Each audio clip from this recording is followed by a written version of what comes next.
Donald Trump has been criticized over the past few days during this entire Afghanistan-Russia bounties thing for apparently not paying attention to his intelligence briefings, not reading them and all of that, and that seems like trouble, since the president hypothetically should know about these sorts of things, whether they turn out to be true or not. He sort of has to be exposed to this information, and so he's been receiving a lot of criticism for that. And his spokeswoman, Kayleigh McEnany, assures us that not only does he know what's going on, but he knows it better than literally anyone in the world. I would re-ask the question of whether it was in his material, but ask you maybe to defend why the president isn't necessarily reading his PDB when there are these types of issues that could arise. The president does read, and he also consumes intelligence verbally. This president, I'll tell you, is the most informed person on planet Earth when it comes to the threats that we face. You have Ambassador O'Brien, who sees him in person twice a day, who sometimes takes the upwards of half a dozen calls with this president. He's constantly being informed and briefed on intelligence matters.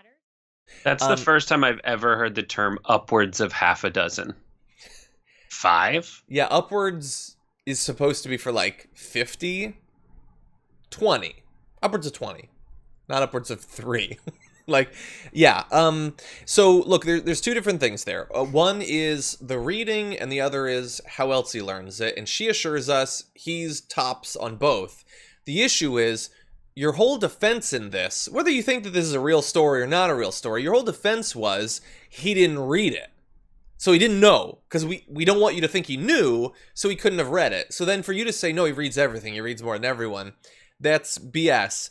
The other thing is, okay, so he doesn't read, but he talks to a lot of people. He's exposed to their expertise. He goes on calls with experts and all of that. The issue is we already know that that's not true either. And so I want to quickly run you through a little bit of what upwards of 11 of his former officials have said about him in these intelligence briefings. By the way, it means 10, because that's how that works. So President Donald Trump often struggles to focus during his intelligence briefings and frequently ignores information he disagrees with. That's according to the New York Times not long ago. And these are all from people who've been in the briefings with him.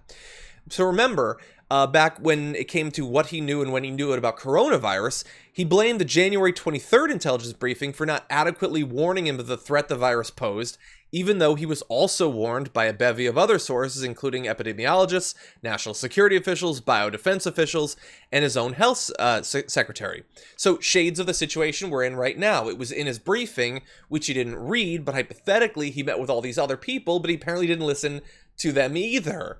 And so whether it's foreign policy or it's a national health crisis, it can't get through to him no matter what. But just a bit more, officials told the Times that Trump doesn't read the written intelligence reports he's given, though he does look at visuals such as graphs, charts, tables, and satellite images. I doubt the tables, personally. It's not really that much of an image. Instead, he prefers to receive information from conservative media and friends.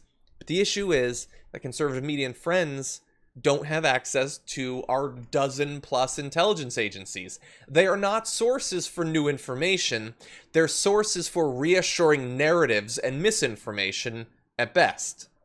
This proves what he thinks the job of president is.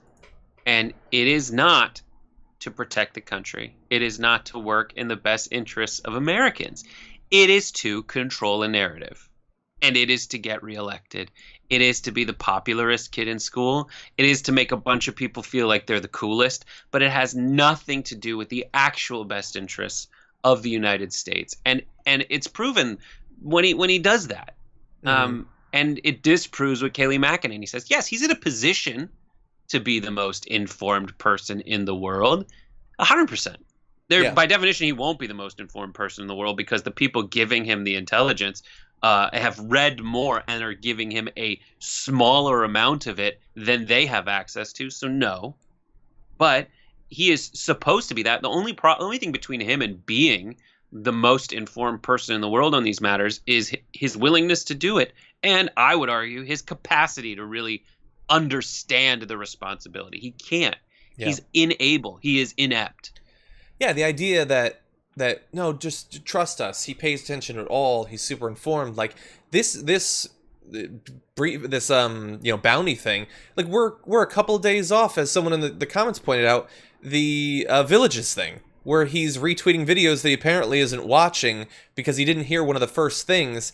But then when she's asked, well, so is he retweeting things without watching them? She says, no, he watches it. Like, you can't have as your defense, he wasn't aware of this, and then say, oh no, he totally watched the entire thing, but somehow didn't hear someone yelling white power when it's one of the first things in the video. Like, they want to have their idiocy and eat it too. And they eat it. They consume their idiocy verbally, orally. As my wife put it, I want to make sure that I have the exact quote from her tweet, from her chat. She butt chugs intelligence briefings daily. Like, that's what it sounds like. It's like he consumes his intelligence verbally. No, he just is he doesn't. And everyone knows that. McCabe was on CNN. I don't know if it was today or yesterday, but he basically said the thing that that all of us know, everyone's pretending like they have all the McEnany's isn't making it up. She absolutely is making it up, because we all know. Shut your eyes, get in touch with your feelings. You know it to be true. Like, this dude, that McCabe says we have to bring pictures. We have to bring video. Yeah. That's it. And that's true. We know that it's true. We know he doesn't do anything besides that. No one pictures Donald Trump saying, excuse me, please step aside so I can read my intelligence briefing. Mm-hmm. There is no way in hell. Yeah. It's like we were saying a couple years ago. It's like when Tyrion tried to make Joffrey a little bit better of a potential king, a little bit more responsible, try to train him. It's impossible. No matter what, you can try whatever technique you have. Like writing or meeting with people, it doesn't matter. He's got stupidity and ignorance to match both. He said in January 2017, I like bullets, or I like as little as possible. I don't need, 200-page reports. I just put it on a page that I can tell you. So he doesn't like it written down. But when you just try to tell him about it, oral intelligence briefings also frequently go awry, as Trump veers off topic, expresses skepticism, pivots to gossip he heard from his friends, or just stops listening if he's told he is incorrect.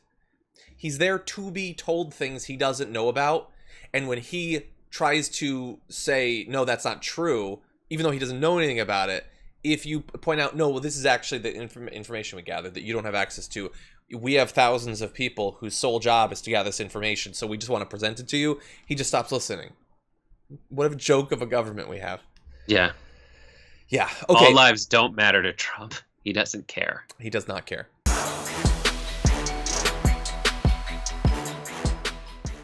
Check out the Damage Report podcast each day, wherever you get your podcasts, whether Pocket Casts or Stitcher or iTunes.